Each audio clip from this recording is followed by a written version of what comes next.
this is Mongko.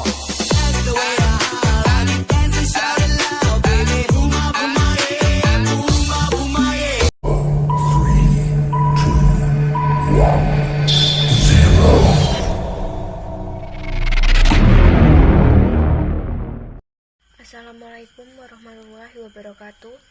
Kami dari kelompok 2. Sebelumnya kami akan memperkenalkan anggota. Saya Cindy Mariska sebagai notulen. Lalu ada Dita Ranis Daningrum sebagai pewawancara 1. Selanjutnya ada Tika Putri Utami sebagai pewawancara 2. Selanjutnya ada Arianti Sabila sebagai dokumentasi. Dan ada Nabila Afrianti sebagai editor. Kami mahasiswi Universitas Aisyah Pringsewu, Prodi Akuntansi Fakultas Sosial Bisnis. Dalam video ini kami akan memenuhi tugas mata kuliah Aspek Hukum dalam Bisnis dengan dosen pengampu Bapak Abdul Rahman PNSH MH dengan tema syarat sah perjanjian menurut pasal 1320 KUH Perdata dengan narasumber pemilik usaha Raja Chicken yang berlokasi di Pasar Pagelaran. Relax and take notes while I take totes of the marijuana smoke. Sebelumnya perkenalkan kami dulu mas, kami dari mahasiswi Universitas Aisyah Pringsewu Lampung, Prodi S1 Akuntansi Fakultas Sosial dan Bisnis. Di sini kita mau minta waktunya dari Mas Jai. Ya, kita di sini mau wawancara Mas Jai soal syarat sah perjanjian untuk memenuhi tugas kami di mata kuliah Aspek Hukum dalam bisnis. Jadi boleh ya Mas, kita minta waktunya sebentar. Boleh. Nah, jadi di sini ada beberapa pertanyaan yang ingin kami tanyakan Mas. Nah, sebelum ke pertanyaan yang lain, boleh nggak kami mengetahui profil dari Mas Jai terlebih dahulu? Nama saya Mas Jai, saya dari Gubung, Pak Kamus. Ya, kalau saya di sini usahanya jauh dari Gubung ke Pringsewu Pagelaran. Ya.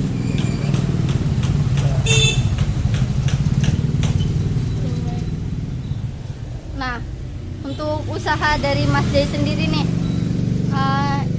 sebenarnya ini usaha apa sih Mas? Ini usaha chicken, jualan ayam chicken dan ayam geprek.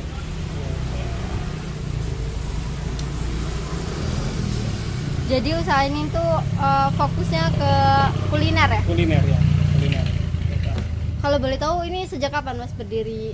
Kalau berdirinya di sini 2018. 2018 berarti 2 tahun. Kalau di sini 2 tahun. Kalau dulu di Pringsewunya, di pusatnya itu hampir 6 tahun, 7 tahun di sana. Untuk lokasinya sendiri cuma di Pagelaran sini atau ada tempat lain? Kalau di sini, alhamdulillah sini pusatnya, pasar depan ada satu lagi, dan di rumah Gubung pun ada. Ada 3. Nah, dalam usaha ayam chicken dan geprek ini ada nggak kira-kira pihak-pihak yang membantu bekerja sama dalam usahanya? Alhamdulillah ini sendiri, udah mandiri. Kalau dulu ya di Pringsewu itu kita masih ngikut, dalam arti princess, kita beli barang-barang sesuatu yang dari dia, di support barang dari dia itu semua. Kalau sekarang udah sendiri semua, kita udah bahan-bahan kita produksi sendiri. Gitu ya. Terus kira-kira apa aja sih yang dihasilin dari usaha ini? Yang dihasilin yaitu ayam geprek, crispy, ya kita ada jamur crispy, ada yang ya buat cemilan-cemilan sedikit-sedikit buat variasi, gitu, buat ya nggak cuma ayam geprek sih, ada buat cemilan kayak bakso crispy juga ada, sosis crispy juga ada. Terus kira-kira pendapatannya dalam sebulan itu kisaran berapa? Pendapatan bersih apa pendapatan bersih? Pendapatan bersih ya alhamdulillah sekitar 6 juta Setiap bulan. Terus berarti nggak ada bagi hasil dari duit itu? Buat orang lain enggak, karena kita udah mandiri gitu. Itu dalam satu sini aja loh, kalau dari rumah itu udah beda. Jadi murni di cabang ini ya. Terus dalam pemasaran produknya, ada nggak strategi dari Mas J sendiri untuk menarik minat para pelanggan? Kita ada satu, dengan kita kesamaan kita itu positif. Kalau buat kuliner itu harus kita ramah, pelanggan itu kembali. Dua, kita harga kita mainkan gitu. Di pasaran sini kan harga itu umum dia 7.000, 6.000, kita kasih 5.000 gitu. Makanya kita bisa pelanggan di orang ke sini yaitu alhamdulillah kita mainin harga. Dan kita kan ada ceker kepala, itu kita kasih harga murah banget, dan kita stok pun terbatas. Itulah buat narik pelanggan. Kenapa? Kita kasih harga murah terbatas, dia nyari, ketika nggak ada dia beli yang ada dong. Kalau udah jauh-jauh, daripada dia pulang nggak bawa, akhirnya dia beli yang chicken harga 8.000, gepreknya gitu, daripada adiknya nangis gitu.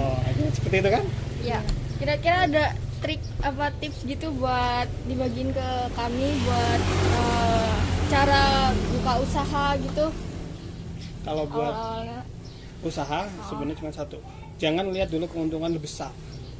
Kita ambil dulu sistem sedikit tetapi jalan terus gitu, karena sedikit itu kan bisa lama jangan jadi bukit gitu. Dulunya kita emang dikit seekor 2 ekor, sekarang saya pendapatan ya alhamdulillah segitu. Ayam pun habis sekarang udah sekitar 15-an ekor. Kalau dulu cuma 2 ekor, tapi kan dengan rasa kita ciptakan, dengan pelayanan alhamdulillah kita ramai, warna kecil yang gitu, dengan pun harga kita miringin, dan itu di stok terbatas. Kayak kan ada tahu, kadang ada tempe crispy, terus ada jamu crispy, itu kita bikin sedikit gitu. Buat kamu orang juga kalau mau usaha jangan pernah terpaku dengan satu unsur. Emang ya kita wajib nih kita jualan dengan satu es ini lah, kita ini yang kita harus ini, tapi kita harus punya variasi yang orang itu ada peminatnya juga gitu ya, dengan rasanya beda, entah kayak mana, ini kayak gini kita bikin jus itu pun gitu. Nah, jadi jangan pernah kita berkarya itulah kita coba-coba terus. Pertama ya itu tadi, jangan mengambil keuntungan lebih besar dulu, kecil tetapi pasti dulu. Kita kenalin dulu produknya dengan orang lain, barusan kalau udah kenal, kalau buat naikin harga, kalau udah cinta itu tetap akan sayang terus. Bener kan? Benar ya. Jadi intinya itu kita tetap ada yang kita fokusin tapi tetap berinovasi ya. Bener, itu harus juga. Ya Mas J, kami terima kasih sekali untuk waktu yang udah diluangkan untuk kami, dan semoga apa yang Mas J berikan ini bermanfaat buat kami dan bisnisnya Mas J berjalan dengan lancar. Amin. Dan lebih berkembang lagi.